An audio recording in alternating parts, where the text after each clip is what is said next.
Hello and welcome, everyone. This is a wonderful, wonderful time to see everybody coming in. Please let us know where you're logging in from. I'm Gustavo Tolosa, your host for today's webinar with one of the most beloved figures in the world of whole food plant-based diet, Dr. Doug Lisle. And I have to agree with Dr. McDougall when he says that Dr. Lisle is simply the best psychologist in the world. So if you have not heard him speak before in person or in a broadcast like this, or if you have not had the chance to have a session with him, either in person or in the phone, you know that I am not exaggerating in the least. So before we get started today, and as we wait for everybody to log in, I just want to say a few announcements. Many of you have wondered if I still do webinars, and the answer is yes. You might not be in my email list. So if you want to be in my email list, you can send me an email at info@plantemas.com or visit my website, plantemas.com, and sign up there. And if you're watching this on YouTube, you can help me out by subscribing to my channel. So we have a wonderful presentation today, and I want to bring in Dr. Lisle and welcome you. How are you doing today, Dr. Lisle? Great, Gustavo. Great to see you, always. Okay, me too. We always have fun doing our webinars. You know, a few days ago or a few weeks ago, I asked you about doing a talk on self-esteem and self-confidence, and you thought that was a good topic. So I am excited because there's always something to learn from your presentations. So I'll pass it on to you, and we will all enjoy what you have to say. All good. All right, Gustavo, thank you. What we'll do is we're going to I'm going to do a little slideshow about self-esteem, and then after that we can take Q&A about this. So let's go ahead and get to the slideshow. I'm a psychologist. Most of you know that I'm an immensely talented artist, and but that my parents, particularly my father, wouldn't support me in the way that I needed. All right. Here we go, stepping stones to self-esteem, complete with some of my rare art. All right, so this is me coming home from school at some point, and there's my parents, and I'm wanting more art supplies for my artistic career. I just asked for a little bit more money, and they said maybe I needed a little more of a job. So that isn't what I was counting on. And so at psychology school, the grand professor there said that my father had damaged my self-esteem with the negative feedback about my art. And so I came home and shared the news from school, and I learned that they damaged my self-esteem. And they thought about that for about 5 seconds, and my dad said maybe my self-esteem needed some damaging. So we're going to learn about these words and what they mean and how to make some sense of it. And what my parents were kind of inherently rejecting there in that little skit is what I call the banana theory. And the banana theory, which is also goes by very many fancy names, psychodynamic and learning theory both subscribe to the notion that a human life is very much like a banana, and that if it's in the store and you pick it up and you squeeze it just a little bit, you know, what's going to happen is if people keep squeezing it, that's doing damage, and then when you peel back the banana at home later, it's got all these bruises on it. It's not very appealing to eat.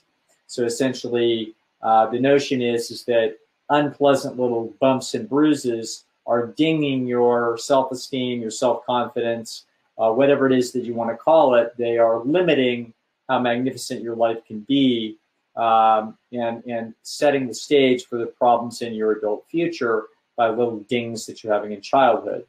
That is essentially the bruised, what I call the bruised banana theory. There are many people that subscribe to this in various ways.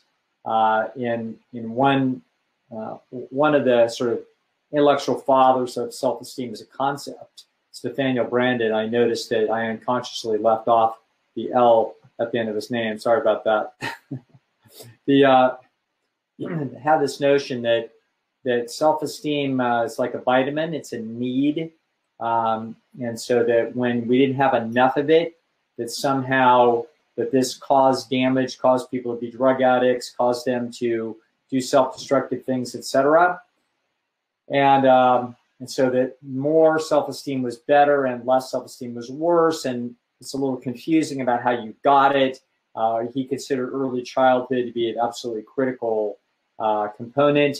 Positive, solid feedback from parents was a thing that would, quote, build self-esteem, and negative feedback and confusing feedback would damage self-esteem, damage the banana, and then set the stage for, you know, I don't know, teen prostitution, drug addiction, failing out of school, criminal behavior, or just plain depression, anxiety, and lack of general self-confidence in life, poor romantic choices, instability in jobs and career, whatever. In other words, everything was seen that there was this thing called self-esteem that was this positive sort of life force, and that if you didn't have enough of it, that your life would suffer, and you got damage to the self-esteem, like the banana getting dinged. Okay, so that's the notion. Dr. Lisle, yeah. let me interrupt because the slides are not advancing. I think you need to click for this system to work. You need to click on the actual slide to the left where you. Oh God. Okay. Okay. So let's see. Let me see what happens if I do that. Did that help? No. It didn't help. No. Yeah, I did. I clicked. I'm clicking over there on the left. Okay. It's yes. Okay. So I'm not sure what's happening there. And maybe I need to, I have no idea what to do. I'm going to click back to what is my beginning. Nothing is happening there, Gustavo? No, I think you need to be in the actual, not in this screen, but in the actual presentation. Let's see. Now, what about now? Okay, now, yes. Now we're going to see if, let me go back. Does that take me back to the beginning? Right. Yes. Okay. Correct. So what about now? Can you now see? Yes. Now. Okay, good. All right, here we go. So here's my parents, where I'm saying I need money, and then they think I need a job. And, and then I go to psychology school, and this guy tells me that they've damaged my self-esteem, and then I inform them of that. And then they think that maybe it needed some damaging. And then we go to the banana theory, or the bruised banana theory, the notion that early childhood issues ding you, and little disappointments along the way are sort of damaging you. And that we get to the concept that self-esteem is a need, and that you need to have it sort of filled up. And if you have a deficiency, then it causes all kinds of trouble. Can everybody see now, Gustavo? Yes, okay, yes. Good. Now we can see the slide. Now we can see it. Okay. So then we get to Ernst Becker, who's an anthropologist who sort of has this idea that we have this terrible feeling that we're all going to die. And anyway, we're going to move on from that. So my pet theory is that previous thinking in psychology I've understood where they have come up to their ideas, but essentially that they're little nuts. So we're going to look back and try to figure out where they went wrong and actually why. And we're going to find out that previous thinking in the notion of self-esteem and human development and personality development has wandered into the weeds and has not sort of known where to go. And we're going to look at a crossroads here of understanding self-esteem from a new perspective versus going into the banana theory where the weeds are. So here's a history of self-esteem thinking. This is a Greek philosopher in a toga I learned later that togas were in Rome, so well, made a mistake. So undoubtedly the Greeks had something to say about self-esteem. I don't know what it was, but in America, a couple thousand years later, William James was sort of our first great American psychologist. He starts giving us a little clue that we need to pay attention to, called it self-esteem is a feeling. He noticed that it changes and that it's related to competence. So this is interesting. These are the some of the things that he notices. So we're going to then try to figure out a few things. We're going to figure out what kind of a feeling it is, or why feelings exist, and also why feelings would change, and then also how they might be related to our abilities. So we're going to look at these. It's going to turn out that the answer to a good comprehensive understanding of the nature of self-esteem will come from the concept, we'll derive it from a concept that we're going to call consilience. And everybody knows that, I'm sure everybody's leaping, with their notes, because of course, who this is. This is the great Harvard Ant-Man, Edward O. Wilson. So Edward O. Wilson is the author of Sociobiology, 1975, and then many important works since that time. And what he introduces, he is not the only one to introduce this, but it's the concept that human beings have sort of, for their own convenience, they have hacked up the different domains of investigation into nice little units so that they could study them and have their own departments, but actually knowledge and the nature of reality is unitary.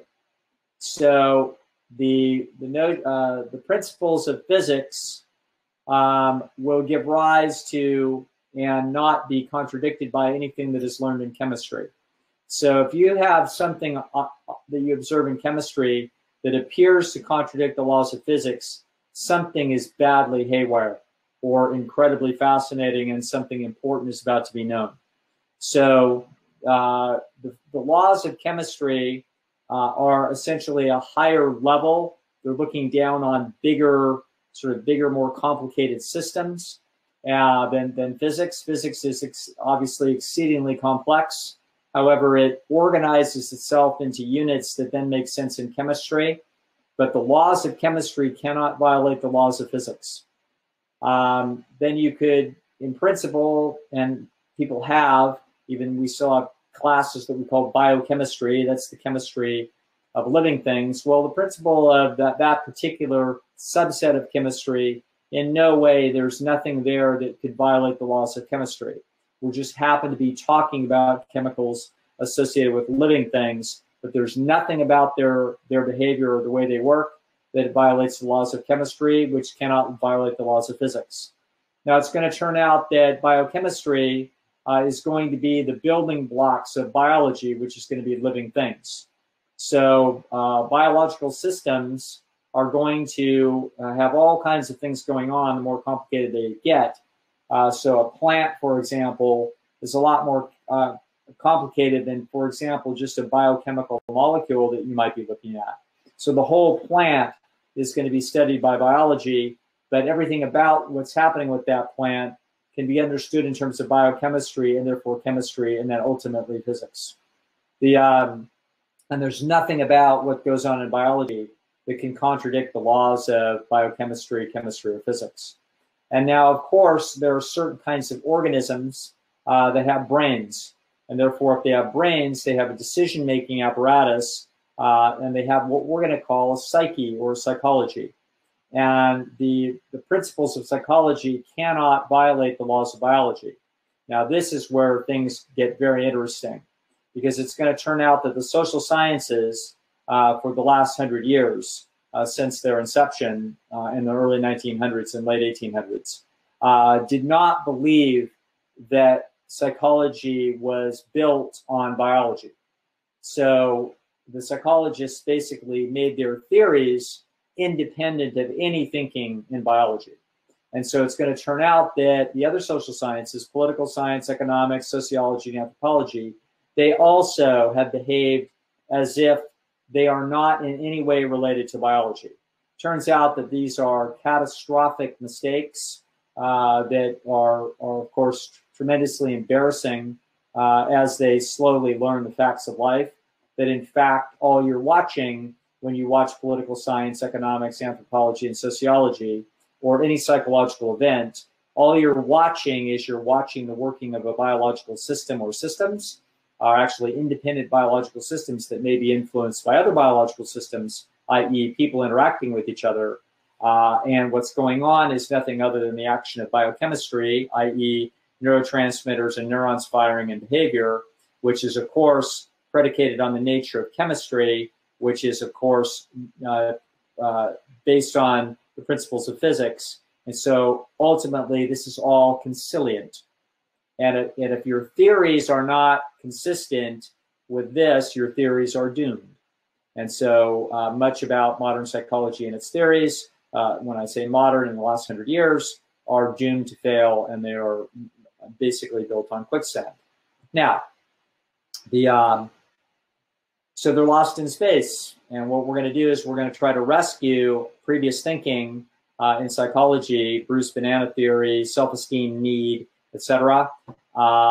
Because if we don't, this is all from Lost in Space, you're in danger of crashing your spaceship because you have no idea where you're going.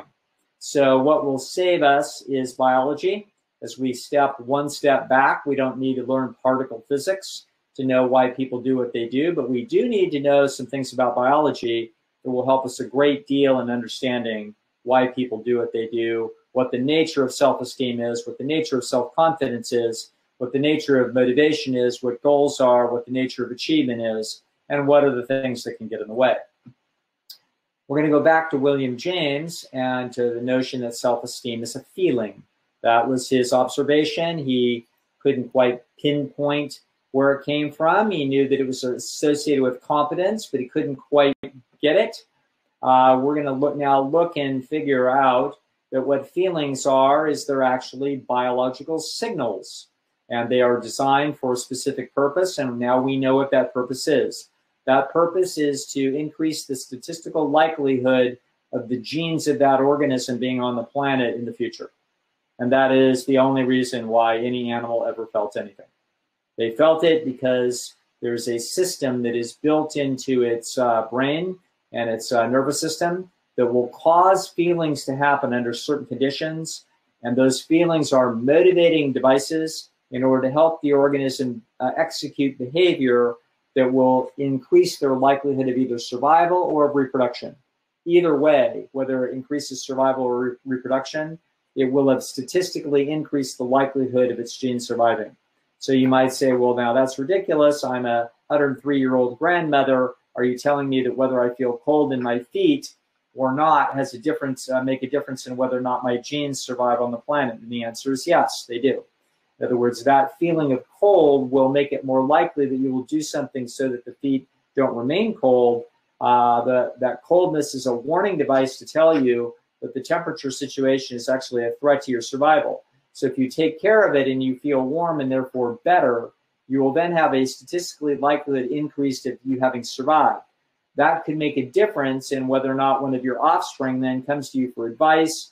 You do your best to try to point them in the right direction, or you sound the alarm that a kid is heading down to the river and it may trip in there and fall and it's unsupervised and may die. In other words, your presence on the planet increases the statistical likelihood that your genes will survive. And that's why you have signals inside of you that are constantly operating to try to tell you what to do: hungry, tired, cold, sore, whatever it is. So human beings, now we had no idea why human beings liked certain landscapes before we integrated biology into our thinking. Now we know. So human beings like looking at things like this. They like looking at that because those are the kinds of features like intermittent trees, a river running through, possibly looking down on a scene. So basically having a little rolling hill. We don't want super thick jungle because you can't see predators in there. We want an intermittent tree scene, and we want to look out at grasslands, for example. and we want to look at flowers, trees, etc. Turns out that if you do stylized, very careful, realistic sketches, and you show them to people, and in some of those sketches, the trees are a little thick around the middle so that it doesn't look like they can climb them.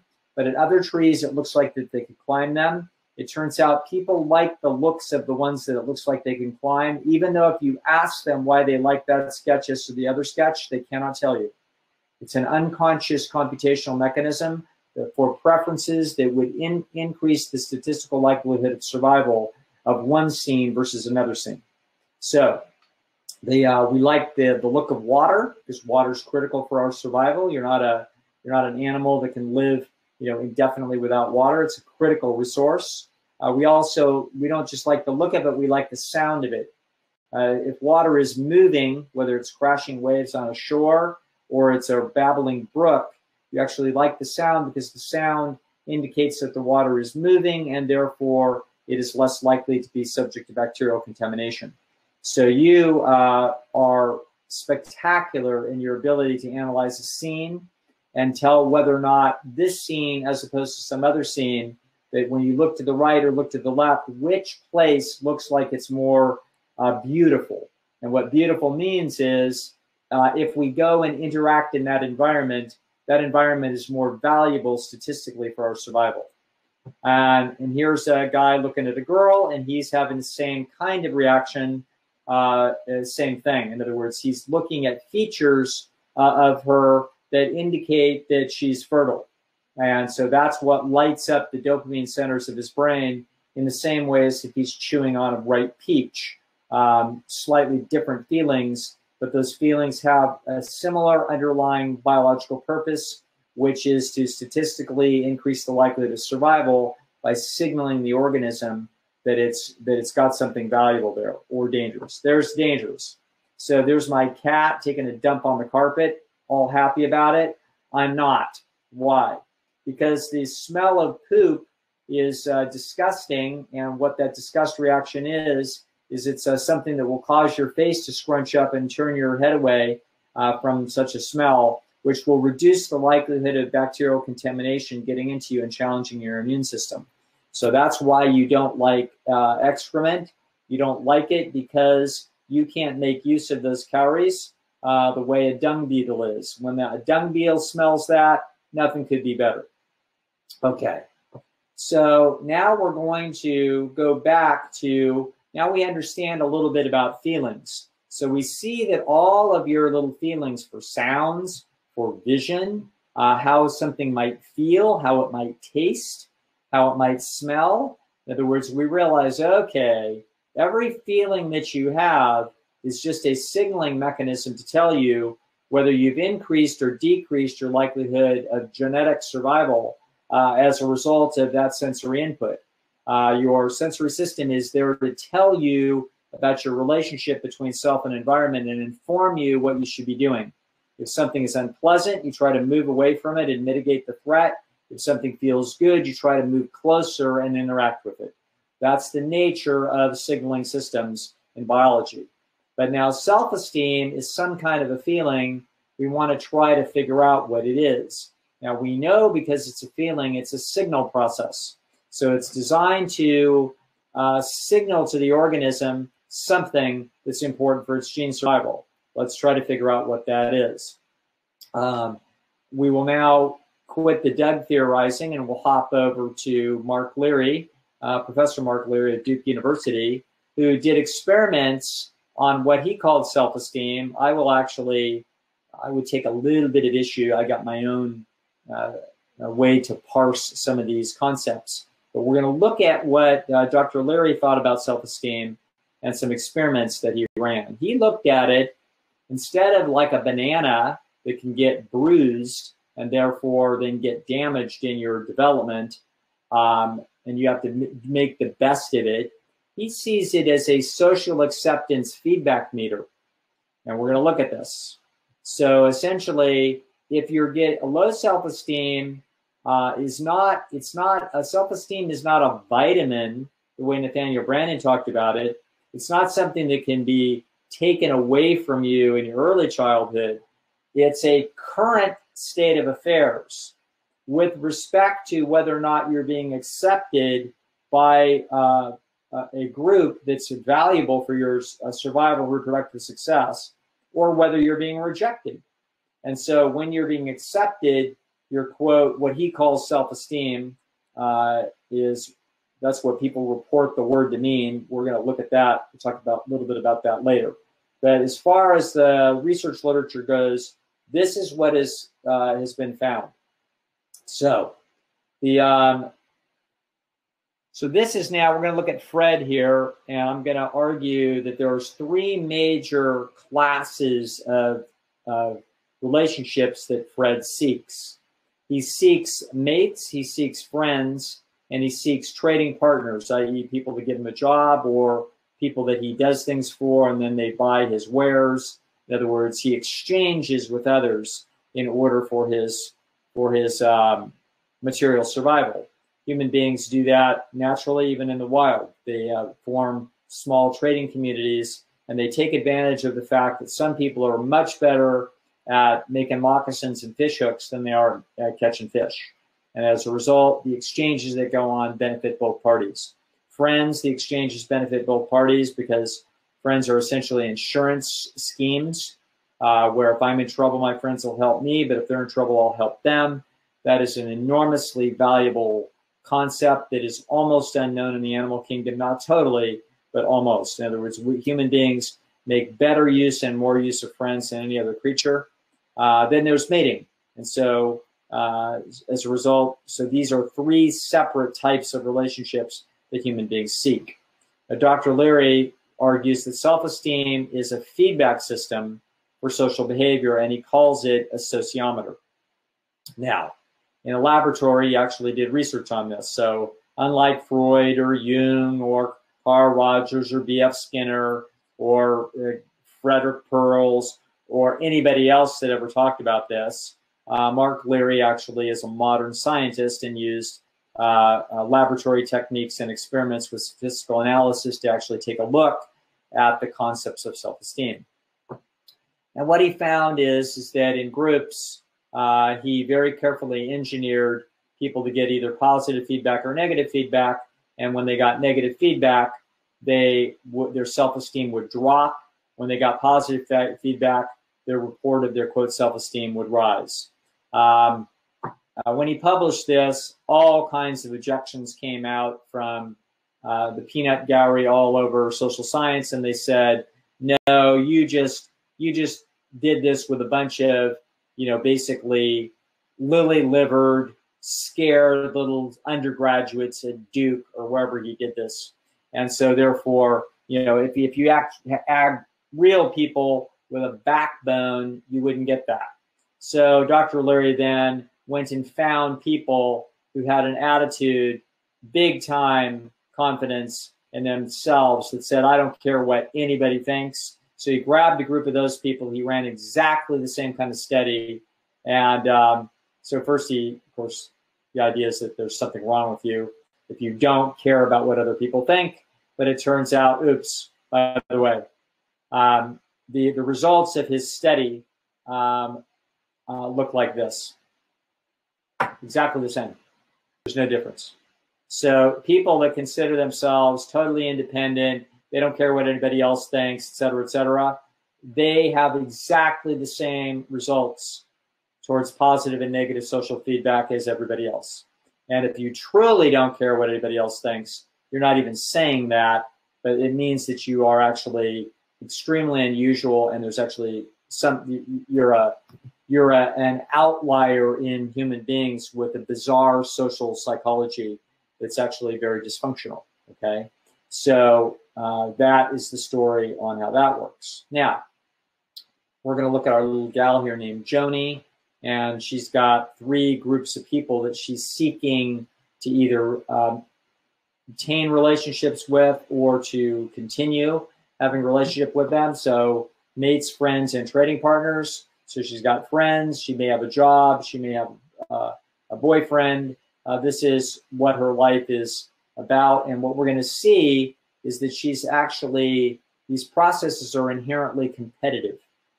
So this is a place where Dr. Leary's work starts to signal to us that something has been badly missed in previous theorizing about self-esteem, and that is that there's an unconsciousness of the notion that, number one, that our quote feelings of self-esteem are highly dynamic depending upon the feedback, as we saw in Dr. Leary's work.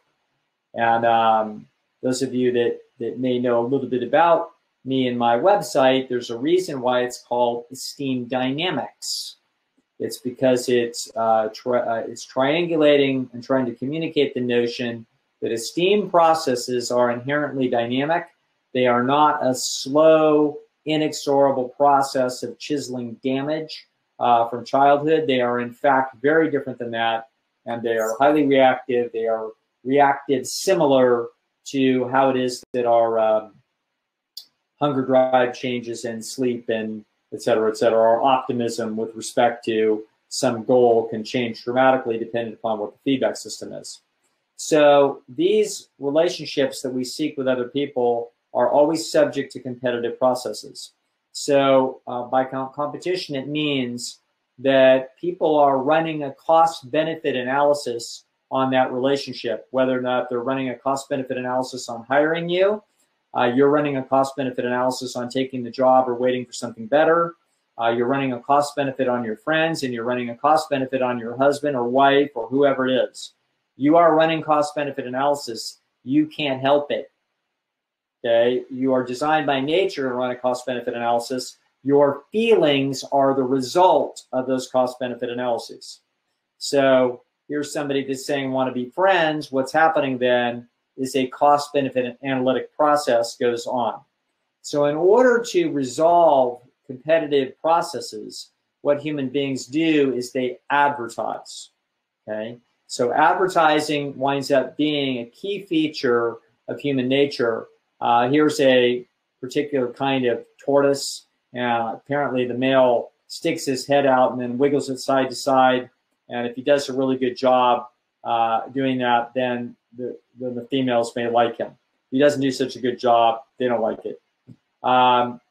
Here's a bird up in a tree. If you hear some bird chirping away, you can count on the fact that it's a male. It's basically saying, chirp, chirp, chirp, I've got really good genes, I'm a good mate, chirp, chirp, chirp, mate with me. When you go into the woods and you hear all that, that's what you're hearing. In chimpanzees, the male chimpanzee will, if it sees a female he likes, he'll grab a tree and he'll shake it really hard, showing how strong he is.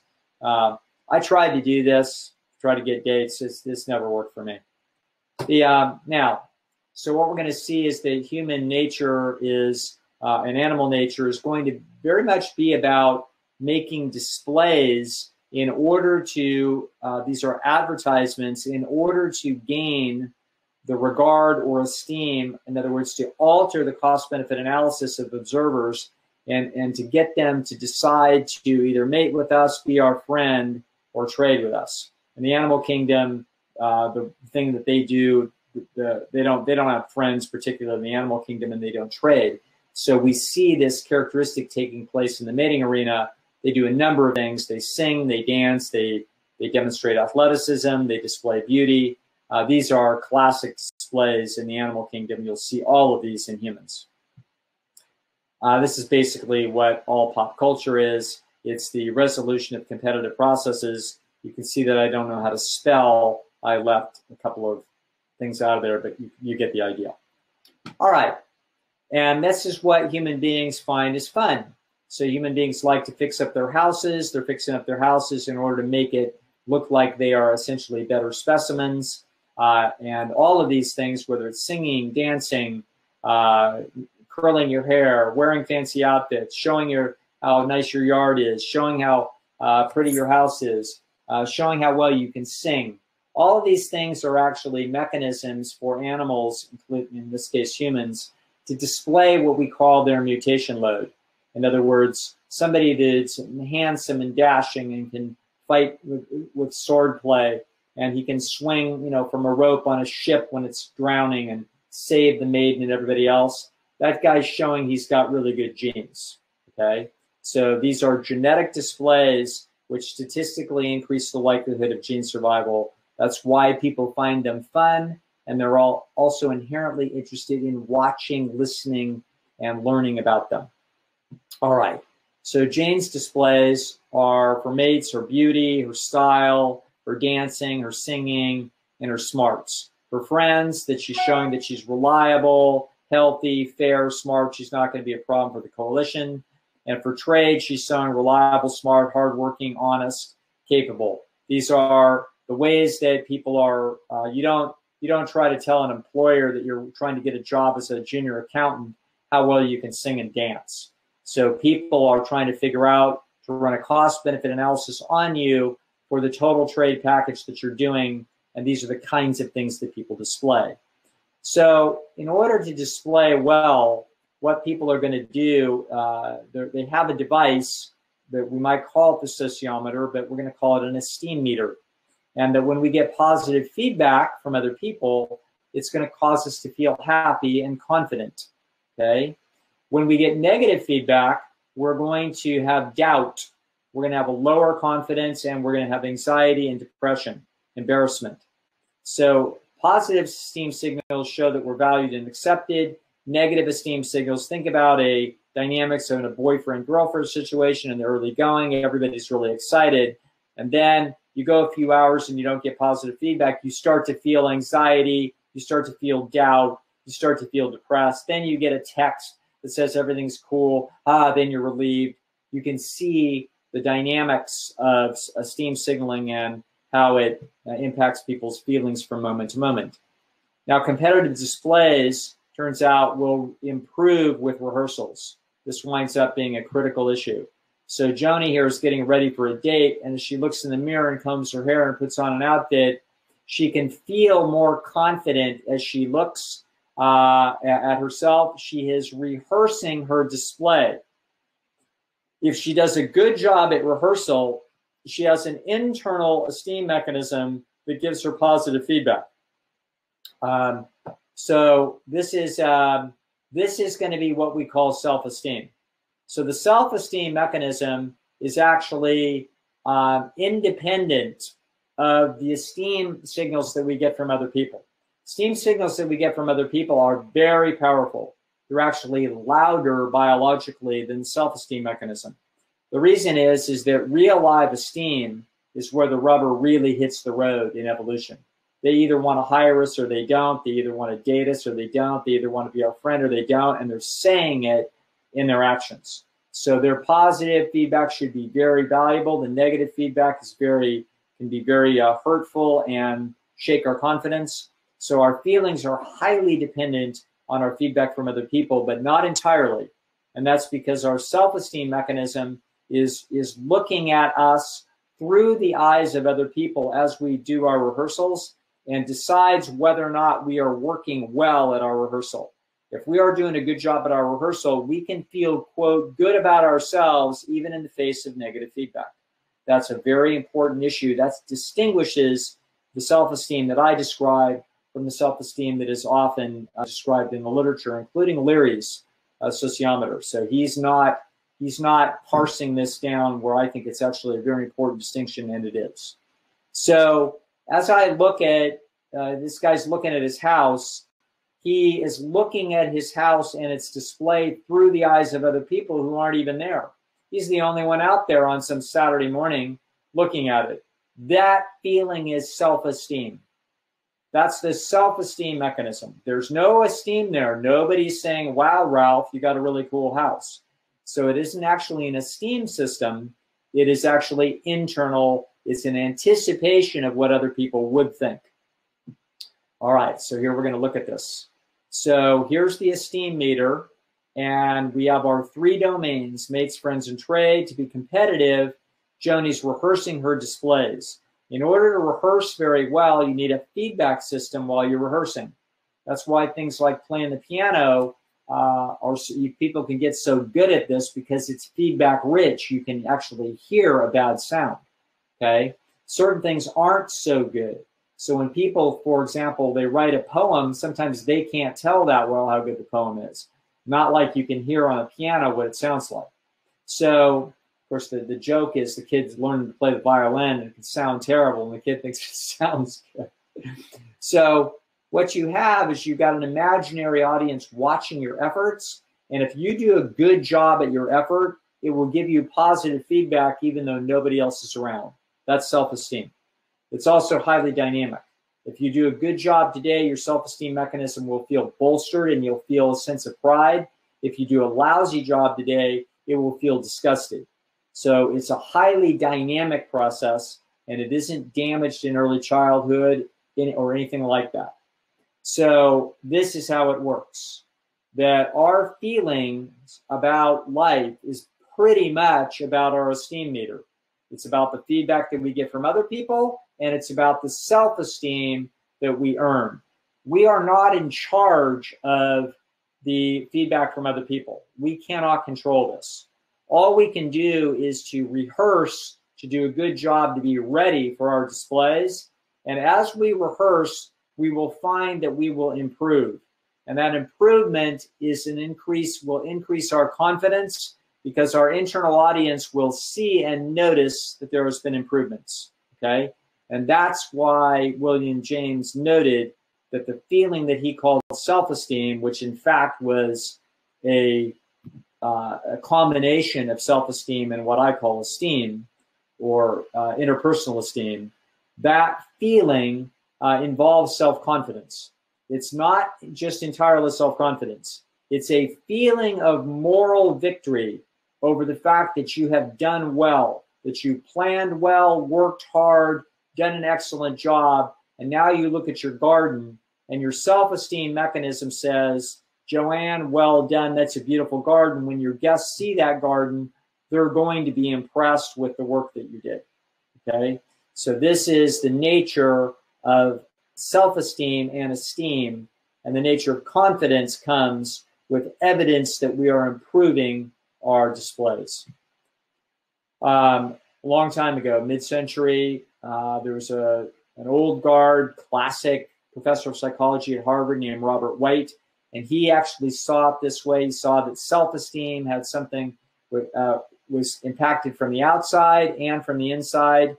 He didn't have this delineated down into an esteem mechanism, and he didn't understand that it was integrated with survival and reproductive signaling. And but he called the whole thing self-esteem. I understand why, because it gets a little complicated talking about self-esteem versus interpersonal esteem, but I do think that that's a valuable and important distinction. So this is human beings. Human beings work at displaying their beauty, their intelligence, their personality in terms of openness, conscientiousness, introversion, extroversion, agreeableness, emotional stability. All of these things that they do, they're doing in order to try to secure or obtain relationships with other people.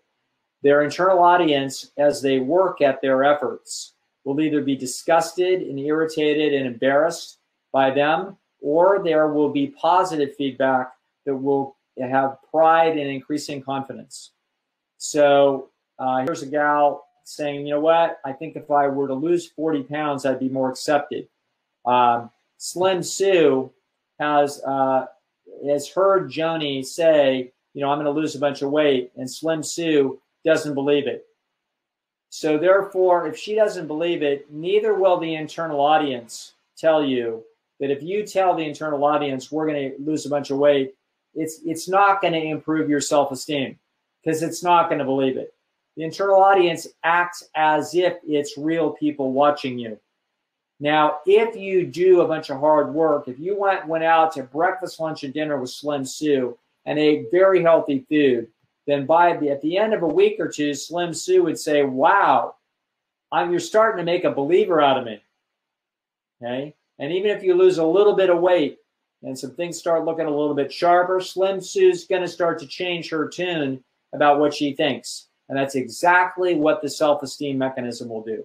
If you earn its regard, it will give it to you. It actually doesn't have a choice. So in this case, if we just try to preach to it the way it's very common in pop psychology, say affirmations, say positive things, you know, fake it till you make it. This is bogus, okay? What you want to do is roll up your shirt sleeves, no nonsense, And your job is to attack the problem of improvement by working at whatever the fundamentals of the problem are. And if you do it, you can't help but observe it from the inside. Your internal audience will notice if you did a half-baked job. If you go to the gym and fiddle around there and goof off for 40 minutes and chit-chat with your friend or whatever, and then you come home, your self-esteem mechanism knows that that was mediocre performance. If you go and work hard when you come home, it knows that it was an excellent performance. Okay? So it's like Santa Claus. It knows when you're sleeping and knows when you're awake. Okay? It knows. That's what the self-esteem mechanism is. The fact that it's seen as a negative thing in so much cognitive psychology, it's seen as the internal critic in cognitive therapy. It's considered pesky. It's considered an annoyance. Actually, Mark Leary himself wrote a book called The Curse of the Self. In other words, they're frustrated about it because they don't understand it. Negative internal feedback is earned from mediocre efforts. If we change the efforts and we dig in, we will improve performances. Does this girl have motivational checkmate if nobody gives her positive feedback? The answer is no. If she does a good job, then and consistently over a couple of weeks, Slim Sue, if she sees it, will start to believe in her, and she'll also start to believe in herself, whether anybody watches this.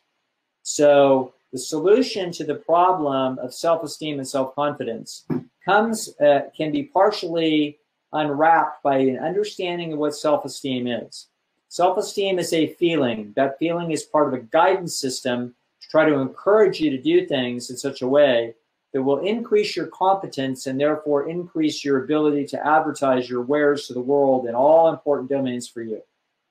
We are seeking ultimately esteem or interpersonal esteem. We are not seeking self-esteem. Okay? Self-esteem isn't something that you were designed to seek, but you can. You can if you know that it's there. It's a quiet background music in your life, and it's one that you can earn. Literally, you can earn a great deal of self-esteem in 60 minutes. That's how dynamic it is. It reminds me a great deal of a story that my mom told me when I was a kid. And that is that she grew up in an abandoned gold mining town called Placerville, outside of Boise, Idaho, by 60 miles, which might as well have been 6,000 miles back in the 1930s. And apparently her grandfather had owned a claim in a place called Gold Hill. And he had mined it for quite a while, and for many, many years he earned $1 a day, sort of mining this little thing. And he finally gave up and he sold it. And whoever bought it came in and sunk a shaft about 10 or 20 feet deep through the rock and took out $6 million worth of gold. Wasn't that hard. You just had to get through some rock. This is, to me, very much the way self-esteem works. You've got to dig for it, but it's closer to the surface than people think. People think that, and are told by uninformed psychologists, that you have to dig through years of hurts and bumps and bruises and tragedies of childhood and disappointments in life, etc. You do not. Your self-esteem, you just have to crack through the rock, and there it is. Okay, and it can be found repeatedly by efforts that you make, and you will have to give it back when you don't deserve it. It's a very dynamic system. That's the beauty of it, and it can't be, the mechanism cannot be destroyed or wrecked, no matter how rough you've had it in this arena. If you roll up your shirt sleeves and dig, you're going to find that self-esteem there before you know it. That is a reasonable price of self-esteem. Nature is designed by nature. We're designed to be treated quite fairly by our psychology, as you would expect. We have a magnificent design.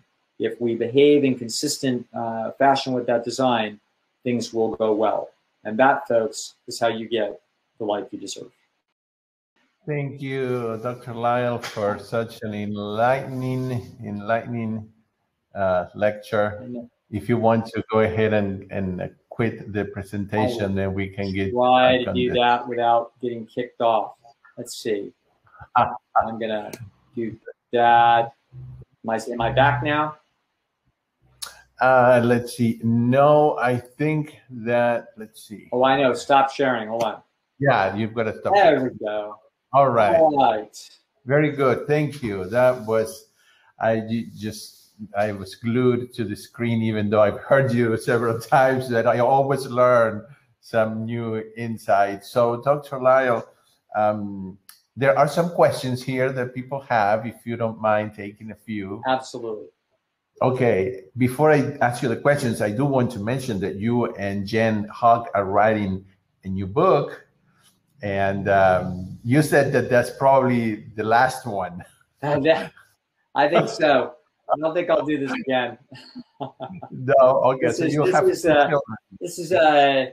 this is sort of 40 years in the making, and so this is the big book, and so Jen Hawk and I have spent a lot of time on this, and we're attempting to integrate in a way that's really interesting to read a lot of these very unique concepts in understanding human nature, understanding the nature of our own happiness, how it works. Right. Well, I know people cannot wait for that, but it will be done when it's done. It'll be done when it's done. Got it. You're not in a rush, right? But maybe in a few, by the end of the year. End of the year, I think we'll be making an announcement at the end of the year, I think. Yeah. Yes. All right. Very good. And everybody, you can visit their website, esteemdynamics.com, and look at all the information there, and also schedule a session with either Dr. Lisle or Dr. Hogg. So very good. Dr. Lisle, so someone was saying here, what about these, let's see here, what about those people whose internal audiences aren't realistic? The tons of people with high self-esteem and self-confidence that is truly unearned. Yeah. So the just sort of like everybody's heart is built extremely similarly, but there's every single heart is also unique. So they're same thing with your kidneys, and the same thing with your eyes. So the same thing is true of your self-esteem mechanism. So the self-esteem mechanism is sensitive to your efforts, and therefore it always is. And so you will feel better about yourself when you do a good, diligent job, and you will feel worse when you do a lousy job. That's how it's built. Now, you're actually referring to something, I think, a little bit different than self-esteem, and that's going to be what I call self-confidence. So self-confidence and self-esteem are not the same thing. So let me tell you, it's so confusing for people. It's almost unfortunate that we have a thing called we've used the term self-esteem because people absolutely consider that to be equal to the concept of self-confidence. And it is not the same. Let me explain the difference. So let's suppose that you have a young man who has spent the last 20 years of his life, from the time he is 4 years old, trying to be a great skier, loves skiing. And he grew up in Aspen, and he, now at 24 years old, he's the Olympic representative for the United States in the giant slalom. And so now some jock on ESPN says, so you're going to go for the gold. And what the kid may say is, no, not really. I don't expect a medal, but I'm hoping to, crack the top 10. The jock may be upset by this because that's negative thinking. Okay, so don't you have to have, this bravado that is considered to be the key to success in the modern world, is basically to stick your chest out, brag, announce, grandstand, guarantee, whatever. I mean, this all started with Muhammad Ali, and fair enough. I guess if you're a young Muhammad Ali and nobody's taking you seriously, then maybe it makes some sense. And maybe it makes some sense in prize fighting in order to get people all upset and buying tickets to shut you up or watch you get defeated. But in life, it's an absurdity, but it has taken on that same notion, manifestation, affirmation, etc. Okay? This young man says, no, actually, I don't have any confidence at all that I'm going to it's unrealistic for me to assume that I'm going to medal. There's too many people in the world that are too much better than I am. However, I am hoping, and it's not unrealistic, that I might break the top 10. Okay. And now the next thing that we're going to talk about is we're going to talk about his self-esteem. If he has worked very hard and diligently and done everything the coach has said, when he goes down that hill, skis to the best of his ability, and comes in 14th, he may be disappointed, but his self-esteem is entirely intact. There has been nothing about this that is going to result in anything but a quiet pride. He may even feel embarrassment that other people are disappointed that he didn't win. And so that may be a complicated feeling that he has to experience on top of the fact that other people's expectations were unrealistic. That's its own problem. And I've explored that elsewhere in what I call the ego trap. And you can get a discussion about that, in several of my webinars, but also in the Living Wisdom library that we have on our website, I explore that in considerable detail. So that's a problem with parents and coaches and friends and counselors guaranteeing and prophesizing great success for you, thinking that they're doing a good thing when in fact they're not doing a good thing. They're basically putting an additional obstacle and price in front of you as you pursue goals to the best of your ability. So self-esteem and self-confidence are not the same thing. Okay? A young man, who works hard at school, does well, knows that he's a fine person, has good friends, treats them well, is respected, goes up to some pretty girl in his history class at the university and is nervous as a cat asking her out and does not have any self-confidence at all. Okay? Does this mean he has low self-esteem? No. It's not have low self-esteem. His self-esteem is solid as a rock. His self-confidence is low in this domain. The notion that where this gets confusing is that there are tremendous genetic individual differences in human self-confidence. Okay? So self-esteem is going to be somewhat different. Self-esteem is going to be highly dynamic, depending upon what your internal audience thinks of your performance. There's going to be some genetic issues there too, certainly. But self-confidence is a very big deal. Some people are naturally a tremendous amount more confident.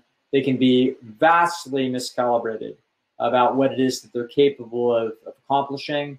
And so therefore their lives, for example, they may go around feeling supremely superior and then wind up all confused and irritated and angry about how many times the world doesn't treat them the way that they think they got coming to them. That's known as a narcissist. Okay? So most people don't have that problem. A lot of people in my arena are actually extremely conscientious people that aren't brimming with a lot of confidence. But confidence is dynamic in the way that esteem is dynamic and self-esteem is dynamic.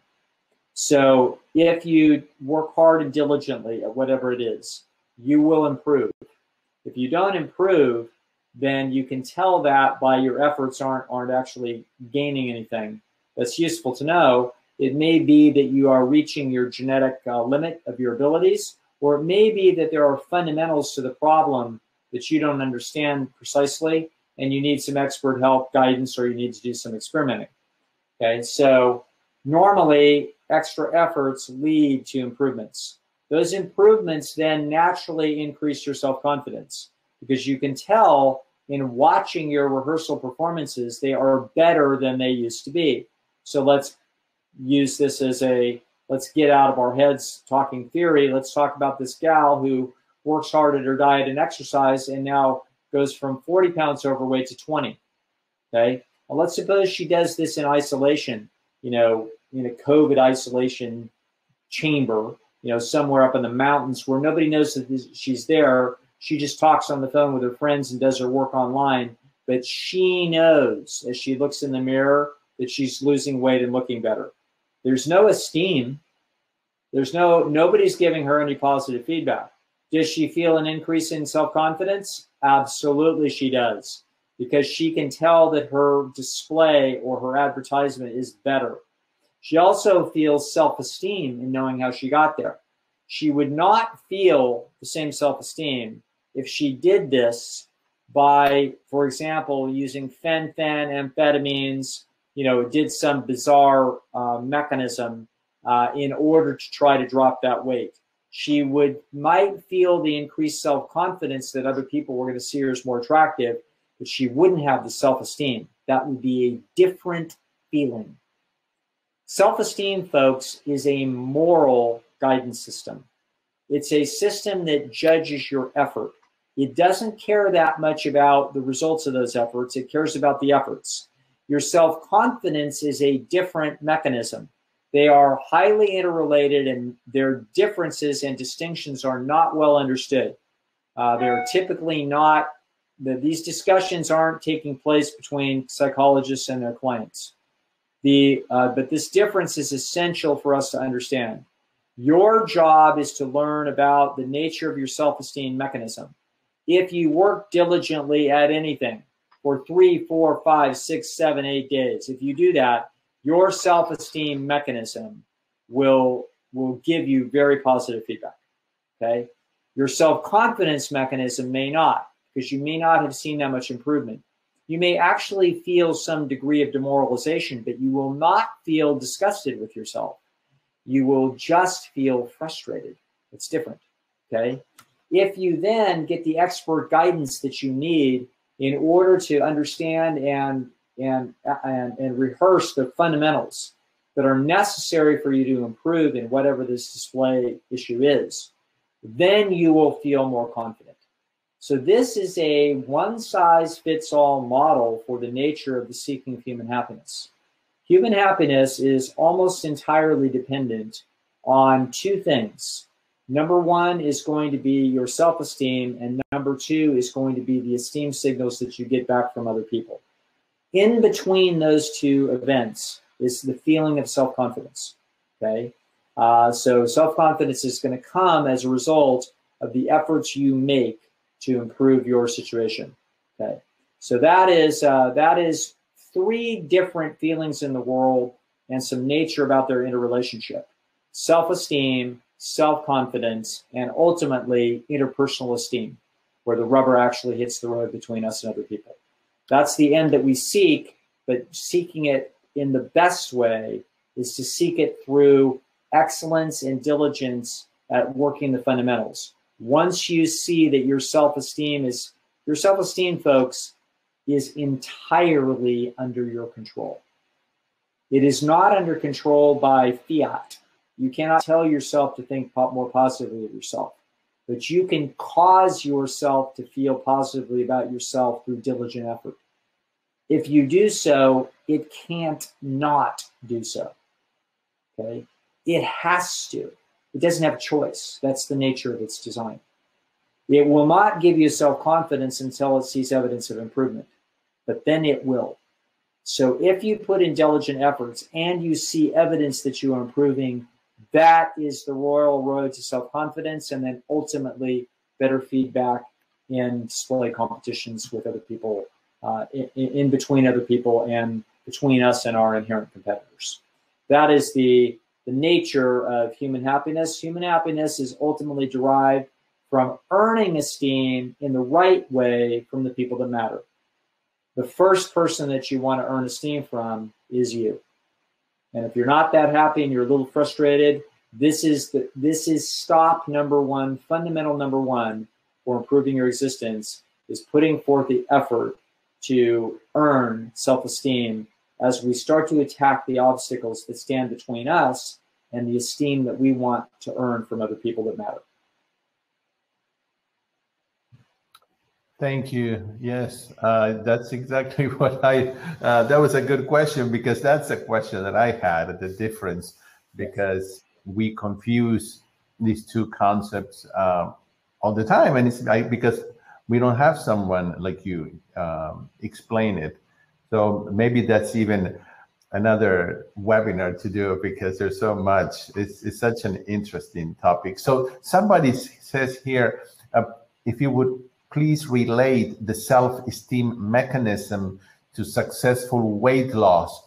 how to find the sweet spot, stick with it, and get it done after numerous failures.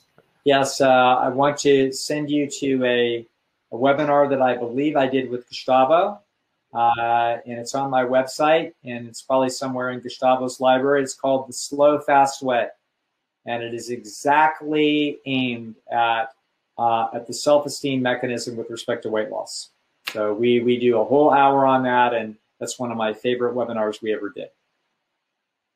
And more outstanding art.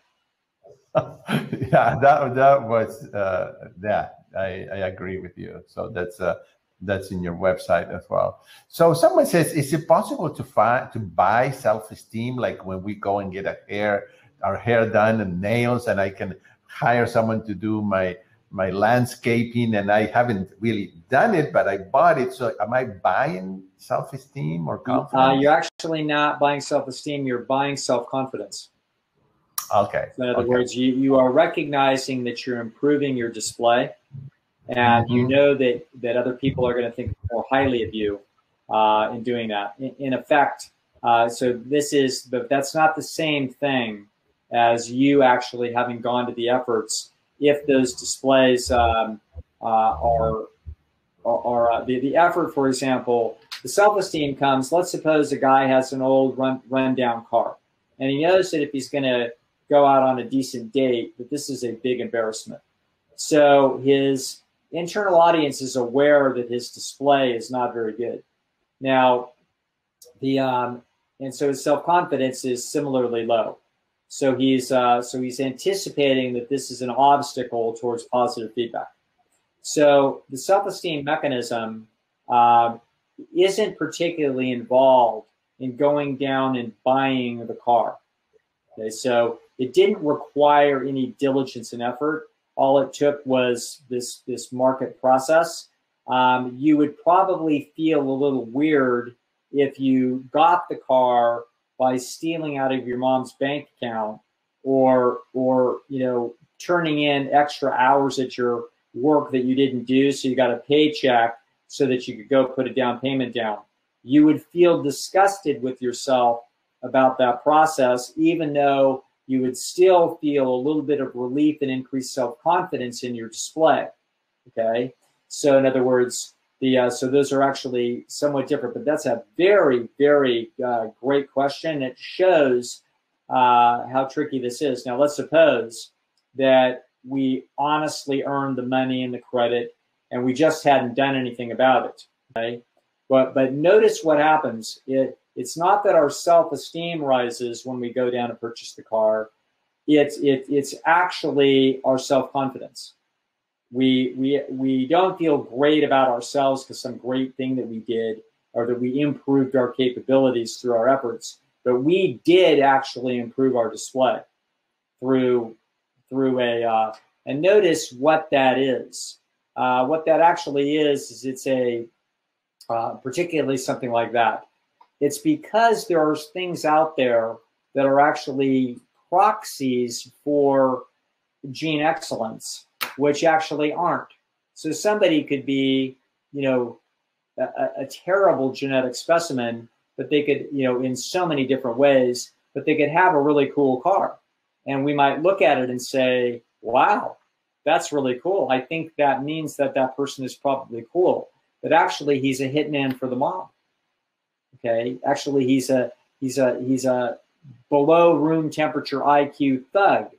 Okay, is actually what he is. He's not actually deserving of any esteem from you at all. But his fancy Porsche looks like he's the kind of a person who's had a lot of achievements, which would result in success in the trade processes, which would then mean that it's an honest ad for real live esteem, you see. So notice how different we would feel about the individual's display if we found out he was a hitman for the mob versus he's a neurosurgeon. Same car, okay? Same amazement at this extraordinary wealth display indicating extraordinarily high competence, but once we find out what was really at the root of it, we have an entirely different reaction to the human, okay? So this is what I call pseudo esteem. Pseudo esteem isn't fake, It's just a process of esteem that we will react to people based on what it is that we think they have actually achieved versus our actually intimate knowledge of what it is they have achieved. So that we can gain a bunch of pseudo esteem, which can feel very exciting by doing things like buying stuff and doing fancy displays. I think one of the most incredible things that I could imagine is people buying Super Bowl rings and Oscars trophies. Yeah, it's like, right. You know what? If that was worth anything, I just go down to the trophy store and I just spend $5,000 to just put big old trophies all over my house, and therefore I'm not sure what good that's supposed to do. Impress somebody in a way, i.e., deceive them into thinking that I have achieved more, and I might actually feel kind of a greater confidence that it was going to work, because if, in other words, this is a whole different arena of essentially deceptive processes of gaining esteem. Okay, so what we want to do, in one of the words of our decade, is we want to do things in a sustainable way. We want to actually earn the esteem in the right way for the people that matter. If we link those chains together, that we are going to earn it. We're not going to try to get it. We're not going to try to trick for it. We're not going to try to buy it. We're going to try to earn it. We're going to try to earn the esteem in the right way by doing things well and doing things diligently, working to try to display our wares to mates, friends, and trading partners in the best way that we can. And we're going to try to earn that esteem in the right way from our market. Okay? So I'm not trying to, for example, earn esteem with 3-year-old children teaching them tic-tac-toe. That's not what I do. Okay, so that's somebody else's job. I'm not trying to earn esteem from all kinds of people in all kinds of ways. I'm not trying to earn esteem from race car driving fans with posting, YouTube about my driving. Okay, so in other words, what we try to do is we try to earn esteem in the right way from the people that matter to us. And the people that matter to us are always a subset of the population that happens to where we have mutual interests of some kind. And that's how that works. Wow. Okay? Well, that explains what you said at the beginning, how you named the website, Esteem Dynamics, because this whole thing, it's so dynamic and there's so many ways and to see it and to arrive at. Wonderful. Yes. All right. Well, I want to mention that the link to that webinar that you mentioned earlier, I will post it in the description area later on, and it will go out with a replay of this webinar. So, Dr. Lisle, thank you so much again, and it's been a pleasure. Is there anything else that you would like to say? No, that's terrific. Okay. Excellent questions. Those are very thoughtful questions. And if I come back and we do another one, we can continue on with some more. All right. Okay. Sounds good. Thank you, everyone, for joining us, and have a good rest of the weekend, whatever's left. Sure will. Thank you, Gustavo. Thanks for having me. Okay. Thanks, everyone. See you soon. Bye-bye. Bye.